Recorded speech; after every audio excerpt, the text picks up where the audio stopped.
Supreme কোর্টের এই অদ্ভুত ন্যায় যেখানে পেহেলগাম অ্যাটাককে নিয়ে একটা আবেদন দায়ের করা হয়েছিল, সেই আবেদন শুনতেই নারাজ সুপ্রিম কোর্ট। আর এই সেই সুপ্রিম কোর্ট যা প্রেসিডেন্ট রুল তোলা এবং ইলেকশন করাতে চেয়েছিল। এখন বিষয়টা হচ্ছে, দেখুন, আমি বিচার ব্যবস্থার উপর আঙুল তুলছি না, আমি সিম্পল সা কথা বলছি যে সিকিউরিটি রিজন তো হয়েছে, সমস্যা তো ঘটেছে। তো একা আপনি শুনতে পারতেন কেন্দ্র সরকারের প্রবলেম কোথায়, স্টেট গভর্নমেন্টের আন্ডারে যেখানে পর্যটন সংক্রান্ত বিষয় যায়, তাহলে আপনি শুনতে পারতেন। কিন্তু কোথাও না কোথাও এমন এমন জিনিস সামনে আসে যে মুর্শিদাবাদের দাঙ্গা মামলা শুনবো না, অথচ ওয়াকফ অ্যামেন্ডমেন্টকে নিয়ে শুনবো। আর স্টে অর্ডারও দেওয়ার জন্য রাজি ছিল সুপ্রিম কোর্ট। এখান থেকে কোথাও না কোথাও মানুষের মনে এই কথা আসে যে এটা কেন্দ্র সরকারের সুপ্রিম পাওয়ার আর সুপ্রিম কোর্টের সুপ্রিম পাওয়ারের মধ্যে লড়াই না তো। আর তারই মধ্যে যখন গোটা দেশের লিডার আর গোটা ভারতবর্ষের লোক প্রধানমন্ত্রীর দিকে হাঁ করে তাকিয়ে বসে যে চারটে বৈঠক করছেন, ভয়ঙ্কর কিছু ডিসিশন আসতে চলেছে, এই বোধহয় পাকিস্তানে মিসাইল পড়লো। আর তখনই ভারত সরকার বোল্ড ডিসিশন নিলেন আর বললেন যে আমি জাতি জনগণনা করাবো, অর্থাৎ ধর্ম জিজ্ঞেস করে মেরেছিল, আর আজ আমার অফিসাররা বাড়ি গিয়ে গিয়ে জিজ্ঞেস করবে ভাই তোর জাত কি। সমস্ত খবরের ডিটেলসে যাওয়ার আগে নমস্কার, আমি অদ্বিতীয়া রয়। আজকে আবার চলে এসেছি আমার ছোট্ট ইউটিউব চ্যানেল সঙ্গে অদ্বিতীয়ায়। আপনাদের সকলকে প্রণাম ও ভালোবাসা জানিয়ে আজকে লাইভ আমি এখান থেকে শুরু করি। The supreme court has denied hearing on the public interest petition related to the Pahalgam terrorist attack. শুনতেই চাইলেন না, ছুড়ে ফেলে দিলেন, বলেন এই সমস্ত শোনার নাকি টাইম থোড়ি আছে সুপ্রিম কোর্টের হাতে। যেখানে জম্মু কাশ্মীরের সাধারণ তিনজন ব্যক্তি ফতেশ কুমার সাহু, মোহাম্মদ জুনায়েদ এবং ভিকি কুমার আবেদন করেছিলেন যে তিনজন রিটায়ার্ড জাজ একটা নিউট্রাল ইনভেস্টিগেশন করুক, একটা কমিশন গঠন হোক, নিউট্রাল ইনভেস্টিগেশন হোক, যেখানে পেহেলগাম টেরর অ্যাটাকের পিছনের আসল কারণ কি। তো বিষয়টা তো শুনতেই চাইলেন না সুপ্রিম কোর্ট। বললেন যে কেন্দ্র সরকার এখন চরম অ্যাকশনে আছে, কেন্দ্র সরকার সমস্ত বিষয় দেখছে, তাহলে এখন সুপ্রিম কোর্ট কেন এই মামলার মধ্যে পড়বে। কিন্তু আমার ছোট্ট মাথায় এটুকুই ঢুকলো যে যখন জম্মু আর কাশ্মীরে প্রেসিডেন্ট রুল ছিল তখন তো সুপ্রিম কোর্টই বলেছিল যে ডেমোক্রেসিকে নাকি হত্যা করা হচ্ছে, তাই ইলেকশন করানো দরকার এবং প্রেসিডেন্ট রুল তুলে দিতে হবে, স্টেটহুড ফিরিয়ে দেওয়ারও কথা তখন বলা হয়েছিল। তাহলে আজ যখন ইলেকশন হয়ে গেছে, সরকার গঠন হয়ে গেছে জম্মু আর কাশ্মীরে, তখন কেন সুপ্রিম কোর্ট এই মামলাটি শুনে প্রশ্ন করলেন না যে স্টেট গভর্নমেন্টের আন্ডারে পড়ে পর্যটক সংক্রান্ত বিষয়, আজ উত্তর কে দেবে। কেন বৈসারেন ভ্যালিতে উইদাউট পারমিশন যে পর্যটকদের তোলা হচ্ছিল সেটা সেন্ট্রাল গভর্নমেন্টও জানতেন না, আর কেনই বা জম্মু কাশ্মীর স্টেট গভর্নমেন্ট জানায়নি। শুনতে পারতেন, কারণ সিকিউরিটি রিজন এলেই তখন শুনবো না, তার আগে আমরা রায় দেব, এটা তো হতে পারে না। যখন আপনি হাত বেঁধে দিলেন কেন্দ্র সরকারের, তাহলে এত একটা বড় ঘটনা ঘটে গেল, তখন চাইলে সুপ্রিম কোর্ট শুনতে পারতো। এখন কি পারতো না সেটা আপনারা ডিসাইড করবেন, কারণ আমি তো বাস আপনাদের সামনে তুলে ধরলাম যে সুপ্রিম কোর্ট রিজেক্ট করেছেন এবং শুনতেই চাননি পেহেলগাম রিলেটেড অ্যাটাকের ব্যাপারে। এবং তারই মধ্যে যখন গোটা দেশের বড় বড় লিডার তাকিয়ে রয়েছেন যে এই বোধহয় মোদি কিছু করলেন, মোদি তো অন্য রাস্তায় হাঁটলেন, মাস্টার স্ট্রোক খেলে দিলেন। আবার বলি, মাস্টার স্ট্রোক কিনা সেটা আপনারা ডিসাইড করবেন। আমি তো বলবো যে ভাই এ কি জাতি জনগণনা, কি বলছেন মোদি, যে মোদি একদম সখ্ত খিলাফ ছিলেন, বলেছিলেন জাতি আবার কি, জাতি মানে তো গরিব, গরিবেরই হয়, মানে গরিবই একটাই জাত। সেখানে আজকে বিজেপি গভর্নমেন্ট বলছেন যে না, জাতি জনগণনা হবে। যেখানে এই যে পাকিস্তানকে তুলে ফেলার পেছনে, পাকিস্তানকে অ্যাটাক করার পিছনে বিরোধীর সাথে সরকারের কেমন যেন মিলে গেল, আর সেরকমই এই জাতি জনগণনাতেও সরকার আর বিরোধী পক্ষ এক হয়ে গেল। রাহুল গান্ধী সরকারকে ধন্যবাদ জানাচ্ছেন, বলছেন ধন্যবাদ, আমি তো এটাই চেয়েছিলাম, কারণ এইবার আসবে রিয়েল সোশ্যাল জাস্টিস, আর এটাই হচ্ছে মোদিকে আমি ধন্যবাদ জানাচ্ছি, কারণ জিতনি আবাদি উতনা হক, জিতনি আবাদি উতনা হক। মোদিও বলছেন যে আরে মূর্খ, তোর তো সামনের ইলেকশনের টপিকে আমি কেড়ে নিলাম, এবার কোন টপিকে হবে ইলেকশন। কিন্তু এটা বোধহয় রাহুল গান্ধী বুঝতে পারছেন না, কিন্তু ক্রেডিটের একটা লড়াই চলছে। রাহুল গান্ধী বলছেন যে আমার জন্যই হলো, আমি পেরেছি বিজেপিকে ঝুঁকিয়ে দিতে। জয়রাম রমেশ বলছেন যে রাহুল গান্ধীর মতো লিডারের জন্য আজকে বিজেপি সরকার থাকতে পারে, সিস্টেম আমরা চালাচ্ছি। আর বিজেপি গভর্নমেন্ট বলছে যে আমি তো সবে 12 বছর হলো এলাম, তার আগে থেকে এতদিন সরকার চালিয়ে গেছে কংগ্রেস, তখন কেন করায়নি জাতি জনগণনা। কাকে ভয় পেত এই কংগ্রেস। আর আমার ছোট মাথায় বলে competition must depend on talent. কিসের জাতিগণ জননা? এখানে এবার দেখুন দুটো পেহলু আমি ক্লিয়ার বুঝতে পারছি যে দুটো জিনিস হতে পারে। একটা হচ্ছে হঠাৎ করে এরকম কাস্ট সেন্সাস বিষয়টাকে সামনে আনা মানে হচ্ছে কোথাও না কোথাও কাশ্মীরের মুদ্রা থেকে মিডিয়ার ফোকাস ঘোরানো, আর সেকেন্ড ডেফিনেটলি আর এটাই হয়ে থাকে সেটা হচ্ছে ভোট পলিটিক্স করা, কারণ সামনেই আমি দেখতে পাচ্ছি বিহার আর বেঙ্গলের ইলেকশন। তো বিহার আর ইউপির কথাও বলে দিই একটুখানি, বিহার ইউপি সাইডে জাতি ব্যাপারটা খুব চলে যে তুম বানিয়া হো, तुम बिहारी मतलब तुम यादव हो, तुम कौन हो, तुम রাজপুত হো, মানে বিষয়টা এরকম চলে। তো এবার দেখুন এতদিন পর্যন্ত এটা ভাববেন না যে জাতি জনগণনা হয়নি, হয়েছে, কিন্তু ডেটা রিভিল হয়নি। লাস্ট 1931 সালে ডেটা রিভিল হয়েছিল, কিন্তু তারপর যতবারই এই কাস্ট সেন্সাস হয়েছে জাতি কোনোদিন রিভিল করা হয়নি, ডেটা রিভিল করা হয়নি। কিন্তু এবার এই গভর্নমেন্ট বলছে ডেটা রিভিল করব, কারণ আমাদের উদ্দেশ্য খুব সৎ, আমরা এবার দেশের কল্যাণ করতে চাই। কল্যাণমূলক কাজ কেন করতে চাই? কারণ আবাদি বেড়েছে ভাই, আবাদি বেড়েছে তো তাদের হক তো তাদেরকে দিতে হবে। পিছড়া থেকে অতি পিছড়া কেউ যেন বাদ না যায়, সেই কারণে প্রকল্পগুলিকে বেটার টার্গেট করার জন্য আমি এই কাউন্টিং করাচ্ছি যে ভাই তোমার জাত কি।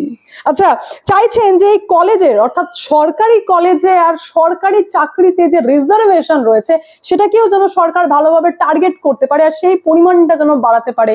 তাই বাড়িতে বাড়িতে গিয়ে জিজ্ঞেস করা হবে যে ভাই তোমার জাত কি।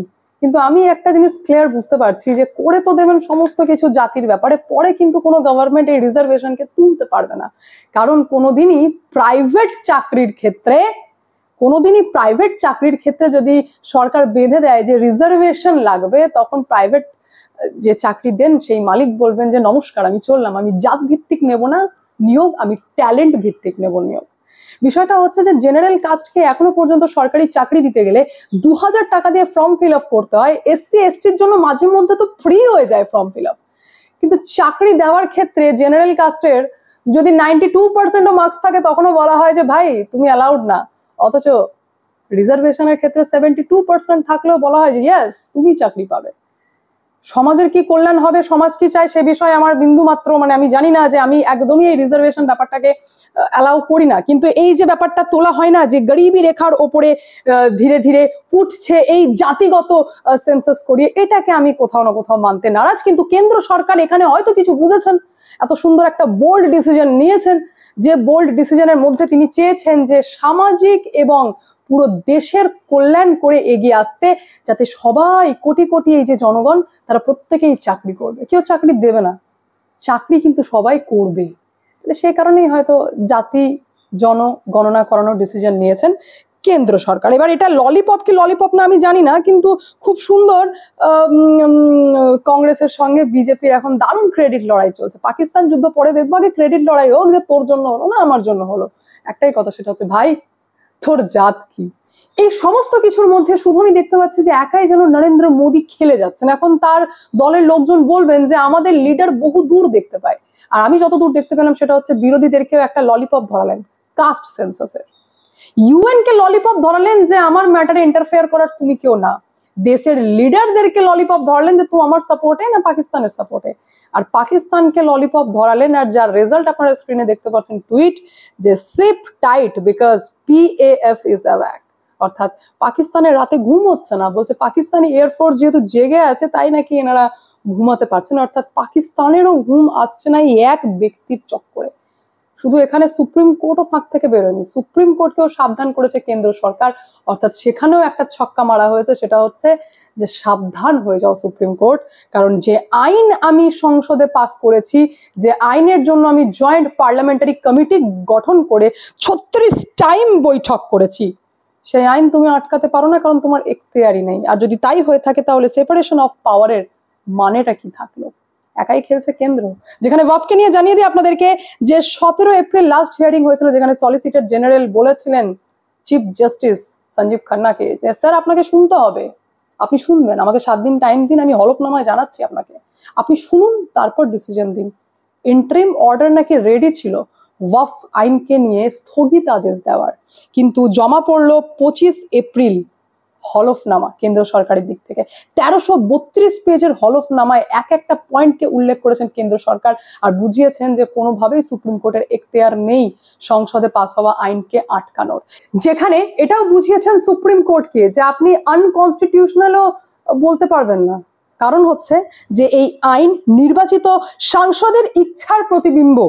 কারণ এটা সংসদে পাস হয়েছে, বিস্তৃত বিচার করা হয়েছে, বহুমত পাস করেছে, এটার জন্য জেপিসির বৈঠক হয়েছে 36 টাইম, 97 লক্ষ লোকের বক্তব্য নেওয়া হয়েছে, বিভিন্ন শহরে শহরে বছর বছর ধরে সার্ভে চলেছে, তারপর এই ওয়াকফ আইন পাস হয়েছে।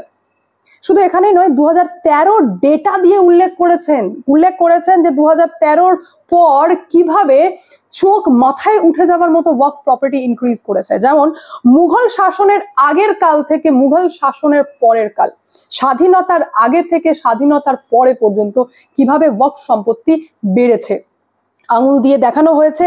যে দেখুন, যেখানে 18,29,163 একর সম্পত্তি ছিল ওয়াকফের 2013 আগে, সেখানে 2013 পর হঠাৎ করে 116% ইনক্রিজ করে 20,52,072 একর বৃদ্ধি হয়েছে। কিভাবে এত কি করে বাড়তে পারে? পয়েন্ট রেখেছেন যে এক রাজ্য যা হচ্ছে জম্মু এন্ড কাশ্মীর, যেখানে মুসলিম আবাদি সব থেকে বেশি, সেখানে 2013 আগে 1 একরও ওয়াকফ সম্পত্তি ছিল না, ছিল 0.4199 একর। সেখানে 2013 পর বিরাট কিছু বাড়েনি, অথচ হিন্দু যেখানে বেশি, হিন্দু যেখানে মেজরিটিতে, সেখানেই ওয়াকফ সম্পত্তি বেড়েছে। তো যত সম্পত্তি হিন্দুদের এরিয়াতেই ওয়াকফকে দান করা হয়েছে, মানে ওয়াকফ করা হয়েছে হিন্দু মেজরিটি এরিয়াতেই, এই প্রশ্ন তোলা হয়েছে এবং জানানো হয়েছে সুপ্রিম কোর্টকে। তার পাশাপাশি বলা হয়েছে ঝাড়খণ্ডকে নিয়ে 2013 আগে ওয়াকফ সম্পত্তি জিরো, কিছুই নেই। আর ঠিক 2013 পর হয়ে গেল 1085 একর। এটা কিভাবে সম্ভব? যেখানে জানানো হচ্ছে দিল্লিতে 2013 আগে ওয়াকফ প্রপার্টি ছিল 9টি মাত্র, সেখানে 2013 পর সেটা বেড়ে 1038টি প্রপার্টি কিভাবে হয়ে গেল? এত ইনক্রিজ কিভাবে হতে পারে? এরপর আরো বিভিন্ন মতামত, বিভিন্ন ডিটেলস দিয়ে 1332 পেজের হলফনামা জমা দিয়েছে কেন্দ্র সরকার। চোখ থাকবে 5 মের দিকে, যখন জানতে পারবো আমরা যে সুপ্রিম কোর্ট ফাইনালি এই ওয়াকফ আইনকে নিয়ে কি ডিসিশন নেয়। আপাতত দুপা পিছিয়েছে সুপ্রিম কোর্ট, কারণ কেন্দ্র সরকার বোঝাতে পেরেছেন যে সব বিষয় কেন্দ্রকে কোন ঠেসা করা, আর এটা বোঝানো যে সুপ্রিম কোর্ট মানেই হচ্ছে আমি সুপ্রিম পাওয়ার, আমার পাওয়ার একটু হলেও বেশি, আর সমস্ত ম্যাটারে একটা কনফ্লিক্ট ক্রিয়েট করা, এটা কোথাও না কোথাও ঠিক হচ্ছে না। আমি যদি এই কমেন্ট করে থাকি যে প্রথমবার সরকারে আসার পর কেন্দ্র সরকার এত বোল্ড ভাবে হলফনামা জমা দিয়েছে সুপ্রিম কোর্টে আর সুপ্রিম কোর্টকে সাবধান করেছে, তাহলে আমি এক ফোঁটা ভুল না, কারণ এটা প্রথমবারই হয়েছে যেখানে সরকার সরাসরি ভাবে হলফনামার মাধ্যমে লিখিতভাবে সুপ্রিম কোর্টকে সাবধান করেছেন যে এটা সংসদে পাস হওয়া আইন, যেখানে এত মানুষের মতামতকে রিফ্লেক্ট করা হয়, সেটাকে দুম করে আটকানো যায় না। বাকি আপনাদের মতামত কমেন্টের মাধ্যমে জানাবেন। আমি এখানে এন্ড করে, দেখা হচ্ছে নেক্সট ভিডিওতে। ভালো থাকবেন, সুস্থ থাকবেন, সঙ্গে অদ্বিতীয় চ্যানেলকে অবশ্যই সাবস্ক্রাইব করবেন, কারণ যা হবে স্পষ্ট হবে।